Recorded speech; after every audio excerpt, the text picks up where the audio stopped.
Hello everyone, welcome to your YouTube channel banking with her. कल RRB PO mains का result आया और बहुत सारे एस्पिरेंट का क्वालिफाई हो गया था। Very very congratulations to them. And बहुत सारे एस्पिरेंट का नहीं हुआ था क्लियर। ये वीडियो उन एस्पिरेंट के लिए है जिनका क्लियर नहीं हुआ था। कल मैंने मेरा रिजल्ट शेयर किया था, क्लियर नहीं हुआ था, और उसमें मैंने एक चीज़ बोली थी कि मैंने बहुत ज़्यादा एक्सपेक्ट भी नहीं किया था, तो शॉकिंग नहीं है मेरे लिए इतना ज़्यादा। बट हम 100% श्योर नहीं होते चीज़ों के लिए। मतलब आप ये नहीं कह सकते आप 100% श्योर हो कि आपका क्लियर हो जाएगा या आपको 100% पता है आपका क्लियर नहीं होगा। तो कुछ होप मेरे मन में भी थी, और कम होप का रीज़न ये था कि मेरा जीए सेक्शन अच्छा नहीं हुआ था। कंप्यूटर मेरा वैसे ही बहुत स्ट्रॉन्ग था नहीं, तो मुझे यही था कि यार टाइम कम बचा जीए के लिए, क्वेश्चंस लेंथी है और जैन फैब से मैंने प्रिपेयर किया नहीं है, क्वेश्चंस आ नहीं रहे थे, तो इस वजह से वो सेक्शन अच्छा हुआ नहीं था। बट एक सेकंड थॉट माइंड में ये था कि यार मे बी इनकी सेक्शनल निकल जाए और जो मार्क्स है वो रीजनिंग, क्वांट या इंग्लिश में कवर अप हो जाए। बट वो चीज़ नहीं हुई, तो इसलिए मेरे लिए वो शॉकिंग नहीं था। बट होप मुझे थी, कुछ एक होप तो होती है कि यार हो जाएगा शायद, तो दुख मुझे भी उतना ही है। बट फर्क क्या है कि आप कितनी जल्दी चीज़ों को ओवरकम करते हो। ठीक है, अगर आप बैठते रहो, सोचते रहो, चाहे आप हफ्ता सोच लो, चाहे आप 10 दिन सोच लो कि यार नहीं हुआ नहीं हुआ नहीं हुआ, 20 वीडियोस देख लो, बहुत सारे एस्पिरेंट की मिल जाएंगे कि यार हाँ हमारा भी नहीं हुआ, हमारा भी नहीं हुआ। ठीक है, कुछ को दिखेगा कि यार इनका हो गया, ये तो कह रहे हैं फर्स्ट अटेम्प्ट में ही हो गया, मेरा सेकंड थर्ड अटेम्प्ट में भी नहीं हुआ। तो नेगेटिविटी से बाहर निकलने का ना सिर्फ एक तरीका होता है कि आप प्रेजेंट में जो हो रहा है उसकी पॉजिटिव चीज़ें देखो, तभी आप जल्दी से जल्दी उस नेगेटिविटी से बाहर आ सकते हो। अब पॉजिटिव चीज़ें क्या है, मुझे क्या लगी, वो मैं आपके साथ शेयर कर रही हूँ। पहली चीज़ कि अब क्लियर हो गया कि ठीक है, अभी एक टारगेट है, जितने मेंस होने थे वो सब हो चुके। ठीक है, और आरआरबी क्लर्क मेंस का रिजल्ट अभी आने वाला है नहीं, और आईबीपीएस क्लर्क का भी रिजल्ट अभी नहीं आ रहा। तो अभी सिर्फ एक मेंस सामने दिख रहा है, वो है आईबीपीएस पीओ का, और प्रीलिम्स का एग्जाम ठीक ठाक हुआ है तो चांसेस हैं कि हो जाएगा। उसके अकॉर्डिंग मैं मेंस की प्रिपरेशन कर रही हूँ। आप में से भी बहुत सारे एस्पिरेंट अभी मेंस की प्रिपरेशन कर रहे होंगे। तो आपका क्या हुआ, अब चीज़ें क्लियर हो गई कि ठीक है, अब एक टारगेट है सामने, उस पर फोकस करना है, अपना 100% वहां देना है। दूसरी चीज़ कि मान लो ये रिजल्ट थोड़ा लेट आता, 10 दिन बाद आता, 12 दिन बाद आता, तो अब तक क्या होता आपके माइंड में कि यार हो सकता है क्लियर हो जाए, तो आप अपना 100% यहाँ पे नहीं दे रहे होते। माइंड में एक पॉसिबिलिटी होती है कि शायद वहां हो जाएगा। ठीक है, और बाय चांस 10-12 दिन बाद रिजल्ट आता और तब ये पता चलता कि नहीं हुआ क्लियर, तो आपके 2 या 3 दिन वेस्ट होना ना बहुत बड़ी बात हो जाती है। क्योंकि उस टाइम पे 2-3 दिन अगर आप वेस्ट कर रहे हो सिर्फ इस दुख में कि मेरा पीछे वाला एग्जाम क्लियर नहीं हुआ, तो आप आगे आने वाले मेंस की प्रिपरेशन में बहुत सारे एस्पिरेंट से पीछे हो जाते हो। तीसरी चीज कि देखो, आरआरबी का एग्जाम दिया, एक तो मेंस की एक आपको क्या होगा, एक एक्सपीरियंस हो गया मेंस के एग्जाम का। दूसरी चीज कि आपने इसके चक्कर में ना करंट अफेयर्स कहीं ना कहीं प्रिपेयर कर ली, एटलीस्ट 3 महीने की तो प्रिपेयर की होगी। तो आगे आने वाले पीओ के एग्जाम में, या एसबीआई हो जाए, एसबीआई क्लर्क हो, या आईबीपीएस पीओ का एग्जाम हो, उसके लिए करंट अफेयर्स का कुछ बर्डन तो कम हुआ, 2-3 महीने का ही सही कम तो हुआ। ठीक है, उनकी क्या है, सिर्फ रिवीजन करने की जरूरत है। ये पॉजिटिव पॉइंट है।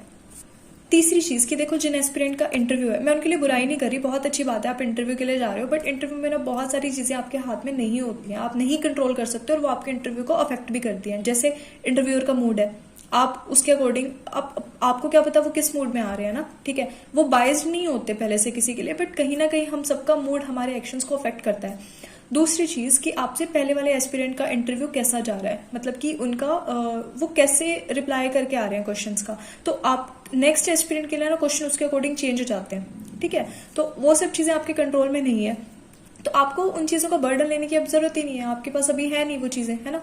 आपको मेंस के लिए प्रिपेयर करना है, आगे क्लियर है चीजें। अब ये नहीं है कि यार इंटरव्यू भी देखना है, आगे मेंस भी देखना है, आगे फिर एसबीआई क्लर्क प्रीलिम्स भी देखना है, तो बहुत सारी चीजें हैं ही नहीं, लिमिटेड चीजें हैं, उन पे फोकस करना है। तो पॉजिटिव साइड देखो ना चीजों की, और रोने मत बैठो यार। अब ठीक है, हो गया जैसा होना था, रिजल्ट आ गया, अभी चेंज नहीं कर सकते पीछे का, आगे का चेंज कर सकते हैं। अपना 100% आगे के एग्जाम्स पे देना है ताकि वो ना जाए। बहुत मेजर एग्जाम्स हैं, SBI clerk, SBI PO, IBPS PO, these are one of the major exams, one of the most important exams. इसके अलावा मुझे एक स्ट्रैटेजी के लिए आपके साथ डिस्कस करना था कि बहुत सारे एस्पिरेंट पूछते हैं मैम अभी कैसे हम प्रिपेयर करें, कैसे हम पढ़ें। देखो आप ना मैं आपको सजेशंस दे सकती हूँ, ठीक है, और वो सजेशंस होंगे मेरे एक्सपीरियंस के बेसिस पे कि कहाँ मुझे लगा मुझ में कमी थी, मैंने उन चीज़ों को ओवरकम किया, मुझे क्या आउटकम्स दिखे। और ऐसे ही जितने भी आपको यूट्यूब पे जो एस्पिरेंट दिखते हैं वो अपने एक्सपीरियंस के बेसिस पे आपके साथ चीज़ें शेयर करते हैं, बट हर किसी का एक्सपीरियंस सेम नहीं होता। ठीक है, कुछ एक कॉमन चीज़ें होती हैं जो सबके साथ होती हैं, जैसे करंट अफेयर्स का है कि मान लो क्या पैटर्न चल रहा है, अब वो जो ऑब्जर्व करेगा ना, हर कोई आपको सेम चीज बताएगा क्योंकि सबने सेम चीज देखी है। बट अगर आप स्ट्रेटेजी प्रिपेयर कर रहे हो तो आप सुनो सबकी पर करो अपनी, मतलब आप अपनी स्ट्रेटेजी अपने अकॉर्डिंग प्रिपेयर करो, कहाँ आपकी वीकनेस है, कहाँ आपकी वीकनेस नहीं है, उसके बेसिस पे आगे आप एक्शंस लो, उसके अकॉर्डिंग आप चेंजेस करो, टाइम में भी और अपनी स्ट्रेटेजी में भी। एक और चीज, मैंने जब मेरा IBPS PO मेंस का स्कोर कार्ड अपलोड किया था तो उसमें मेरे 30 अबव मार्क्स थे लास्ट ईयर मेंस में। तो बहुत सारे एस्पिरेंट ने मुझसे पूछा मैम इंग्लिश हमें आती नहीं है, हमारा मेंस कैसे होगा। तो देखो कभी भी ना आप ये नहीं कह सकते कि मेरा एक सब्जेक्ट वीक है तो मेरा मेंस क्लियर नहीं होगा, या सिर्फ मेरा एक ही सब्जेक्ट स्ट्रॉन्ग है तो उसके बेसिस पे मैं मेंस निकाल लूंगा।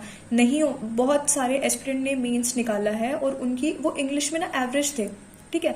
तो आप एफर्ट्स कर रहे हो, I really appreciate your efforts, I really appreciate your will to overcome your weaknesses, but थोड़ा स्मार्ट वे में पढ़ना।